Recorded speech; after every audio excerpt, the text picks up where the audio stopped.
How's pre-season been for you individually? It's been good. I had no injuries or anything at the end of last season, so I had a full off-season program I could do, and I haven't had any injuries or anything so far. Touch wood this pre-season, so it's been good. It's been promising so far. Picked up a couple of defenders, and Hanley in particular. You, for the last couple of years, have always played that role of having to take on the tall forward. You probably prefer to be more half-back and maybe a smaller bloke every now and then? Yeah, it'd be nice sometimes to play on someone about my height and weight, so it's good. It's interesting actually talking to Joel, obviously from where he's been and playing in a premiership last year and sort of feeding off him a little bit. He's still a young guy, but he's got a lot of experience and obviously a premiership player now too. Can we ask about the captaincy, when the vote is, or have you done the vote as yet? We haven't done the votes yet. I think we're due early Feb or mid-Feb. I think it's coming up. So how do you see that unfolding? Do you expect David Mundy to retain the position? I don't really know because it's going to be a player vote. So until the time comes that everybody puts their votes in and we find out, I don't really know. Obviously Dave, I think, did a good job last year in a tough season for the club. So until everybody does their votes, I don't really know. Do you think that type would make a good captain? I think he's definitely capable, but I think Dave Mundy did a great job. Lee Spurs could possibly as well. There's plenty of guys at our footy club who are capable of being captain, and I think that's what we pride ourselves on, picking a leadership group, and we've usually had 5 or 6 guys that could probably step into the role. So it's more about the group for us, and I understand the interest in obviously the captaincy with Dave and Fifey and that sort of thing, but for us it's more about spreading the load really. Is it fair to say it's a 2-horse race though, with Mundy and Fife? Well, I don't really know because I don't know what everyone's going to vote. So I know what I'll be doing, but I'm not sure what everybody else will do, so I can't really comment. What will you be doing? Well, I'm not going to tell you, obviously. I'm not going to air out my votes in public before everybody else finds out, so Are you allowed to vote can't for help yourself? you. I'm sure I could, yeah. I wouldn't because I have to stand up and say that, but I'm sure we probably can. Can you explain, so you do stand up and actually publicly in front of the whole player group pick the individual person that you choose? How does it work? Yeah, so we write our votes out and then each player voices their votes in front of the group. Is that an awkward position? I mean, you probably respect all your players and you've got to vote for one and you've got to publicly maybe not vote for another guy that you like as well. I don't think it's a tough decision at all, really. I think the reason behind it is that once you stand up and say you vote, you're owning it. So, like I said, there's lots over the sort of everyone's votes. There could be 10 players that are getting votes or more. So, I don't think it's an awkward situation at all, and it's something that we've sort of been doing for a few years now, and everyone's capable and happy to do it. Does it make a big difference who's captain, do you think, over the messaging around the group and things like that? I don't think so. I was saying before, I understand the interest in having a particular captain of the footy club, but we have 5 or 6 guys in our actual leadership group, but we work with leading teams about making everybody a leader in their own right and doing things to help others around the footy club. So I understand the interest, but really we have so many guys that do a lot of work across the season that one person doesn't make the whole team. Garrick, after being in the All-Australian squad back in 2015, it looked like you lost a bit of confidence down back last year. Was that a product of how the team was going, or something in your own game?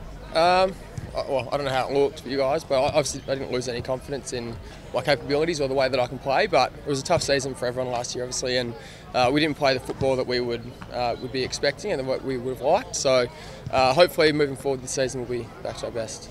You think you can get back to that form from 2 years ago or a year and a half ago? I hope so. I've had a good pre-season, so I'm giving myself every chance to play some of my best footy.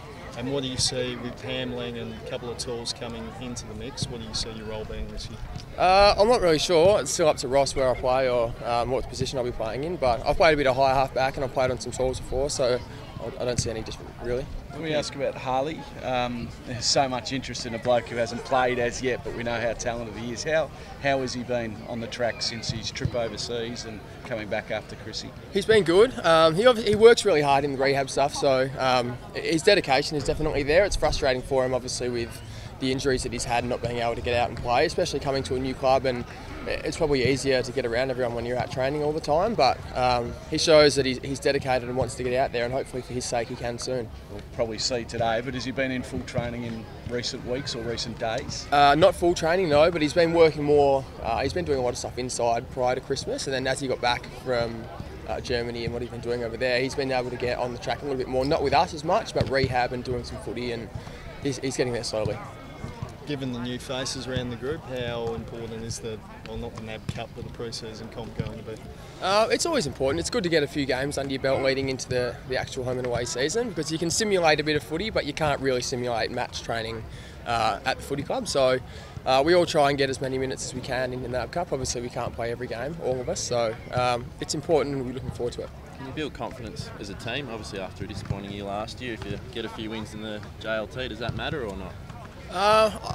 It's a bit hard to tell with the NAB Cup competition because not everyone plays their full sides, and there's still a lot of guys that will use the NAB Cup as a loading period. So some teams will play sort of half a game each for guys, and it's a bit hard to tell. But it's good once you get out there to start to put a few things into practice that we've been working on and just see how they go.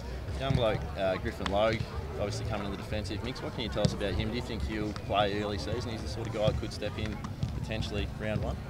It's hard to say. From what I've seen of him, he's an outstanding talent. He's a big guy. I think he's 95 kilos already, and he's only young. So he moves really well, and he's really eager to learn. And it's hard to say whether he'll be playing early or not, but I think he's done a lot right. So it's up to him from now on. Last question, Aaron Sandlands, was he jumping up and down and celebrating with the change in the rule? It could be a huge bonus for you as a footy club, do you think? With the third man up rule? I'm sure he probably appreciates it a little bit, yeah. I think it's something for him that he doesn't have to worry about guys jumping into his back and that sort of thing. So I haven't played any of it yet, so we'll have to see how it goes, but yeah, I think he's probably a bit happy about it. He got a suspension, was it last year or the year the before? Richmond game. Yeah, the Richmond game. Yeah. So, but for such a tall player, and I mean, he's the tallest in the league with Gawn, it's a huge advantage maybe for you as a footy club, this change? Possibly. I mean, it helps that you don't have to worry about a third party going into the contest, and even for midfielders and things to not have to worry about stopping their opponents being third up. So it's something we've got to get used to still. We'll practice a little bit in the NAB Cup, and like I said before, we can have a go at it and see how it works. But yeah, I think he's just happy he's not getting jumped into, I suppose. I'll just ask you, did you watch the women's footy? Did I watch it? Yeah. I've seen them training here a little bit. I haven't watched any of the games, no.